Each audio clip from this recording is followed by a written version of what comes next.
Good morning, I'm Adam Harris, and this is the day ahead. Don't forget to click subscribe below to receive daily market analysis videos and important alerts.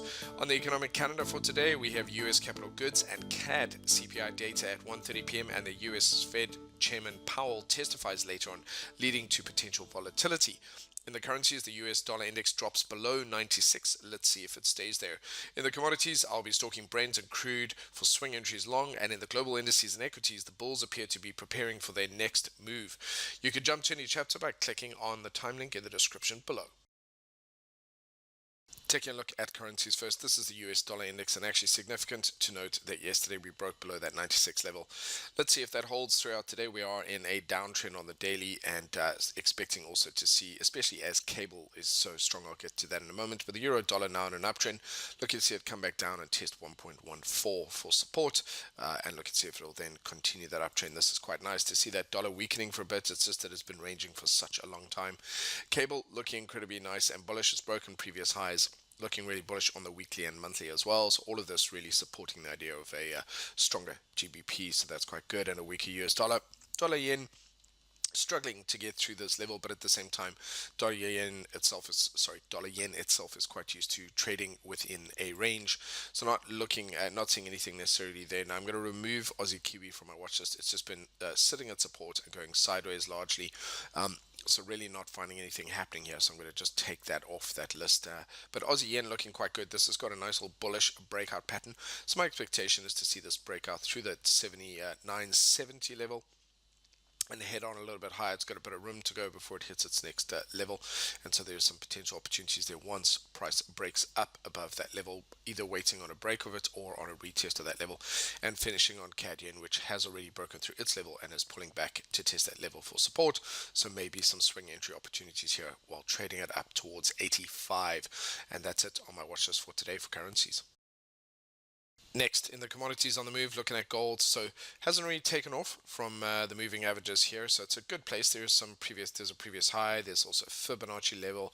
Nice little bullish candle. We may well take off from here and take another run at 1350, but ultimately it would also be nice to see some of this bearish divergence play out by having price pull back down into a little bit of a deeper retracement back into a level of resistance that tested for support, which it never has. So anywhere in this area, which is basically right next to 1300, all of that would be quite healthy before taking another run at 1350.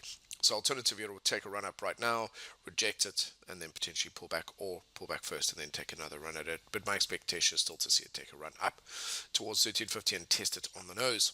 Silver as well behaving in a similar fashion. Nice little bullish candle yesterday, but hasn't followed through on that yet. So we'll see how that is overnight. Palladium having just been running and running and running. So also would like to see that pull back into a level of support or resistance, or back in towards the moving averages, but any of these levels would be really nice as entry opportunities to get back into that trend. And then we've got crude oil as well, having pulled back, producing a bullish candle currently.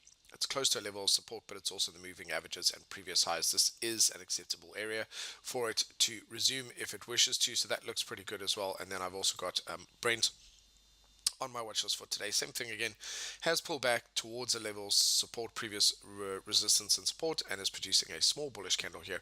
So this may well be a swing entry for me to join this trend as it resumes this trend to the upside. So now the global indices are looking nice and bullish. And they're behaving in a very sort of technically orderly fashion. And having pulled back into the previous highs, this is Wall Street. Potentially a bullish candle today might be a setup to see it continue and take another leg up. We've also got the S&P 500 coming back down into previous highs, a level of support and resistance. A little bit of a bullish candle currently, so it really is about how it finishes for today, whether that becomes an actual signal to get in. The Nasdaq as well, although it is definitely encountering some resistance here at this level, it is also attempting to stay above these previous highs here. So I'd like to see that creep higher just over that line today would make me quite happy. The UK 100 having come down, reacted exactly on that level. And I'm looking for a swing low here, see it back over this level for today. So that's it, just to see a bit of a swing low there. And then we've got Germany 30 as well. So we can see here that price continuing on upwards, and nice little bullish candle. So this also looking really, really good. It was a bit of a lagger, but having said that, it has followed through, which is just underscoring the general bullishness. And now we've got the Hong Kong session, which is just sort of playing out right now, and that actually looks quite bullish. It's certainly close to moving averages, not that overextended. All of this behavior pretty much standard. It looks like it's going to be more of the same for now. There's no changes to that behavior. And lastly on my list for today is the Australia 200, which is pulling back into a level and is currently printing a nice little bullish candle. So this might well set up actually as a swing entry long. There's also a little bit of a lagger, having arrived to the game a bit late, but still very keen to play. And this may well set up as a swing entry long.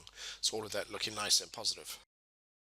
And lastly for today, looking at those selected equities in focus, and here we go, starting off with Facebook, and just confirming that we got that swing low yesterday. So that looks really, really nice. Netflix continuing also to look pretty good. There's a nice little bullish candle in the buy zone, offer level, support and resistance. For me, this is a very nice swing entry to look at that heading long. Then looking at Microsoft. Microsoft continues to follow through on its breakouts, looking very, very nice and healthy there, nice and bullish.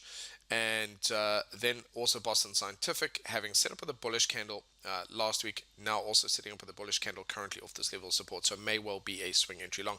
Not as nice as the Netflix one, but not that bad either. Then having a look at EasyJet. I beg your pardon. Going back to EasyJet here. Just seeing it break out of this level, so that's really good. So these are usually my bearish ones, breaking through the A level, looking nice and bullish there as well. Then Barclays also very strong bullish candle yesterday, expecting this to head a little bit higher, so that's nice, bullish again. Standard Charts are just producing a bit of a rejection candle there, so I'm expecting this to be able to break through this level here. I was looking to see it happen yesterday, but I still expect that to happen, so I haven't changed my general point of view on that. Lloyd's Banking Group as well, following through and continuing to head to fresh highs. So that's broken out of its range and climbing. That looks really good. And BP also coming back to a level of support and resistance and producing a bullish candle here. So very nice. It would be nice to see that as a potential swing and to see that climb a little higher tomorrow. So on that note, ladies and gents, I'm off on vacation for 2 weeks, and I do look forward to seeing you when I get back. So I want to wish you a wonderful rest of the week. My fantastic colleague tomorrow is going to be taking over while I'm away and joining the team. So I want to wish you again, great day. If it's trending, I'll be there. Just a reminder to hit the subscribe button. If you want to stay abreast of what's happening in the market, I'll be producing and bringing you the latest in the markets every morning in a freshly produced video.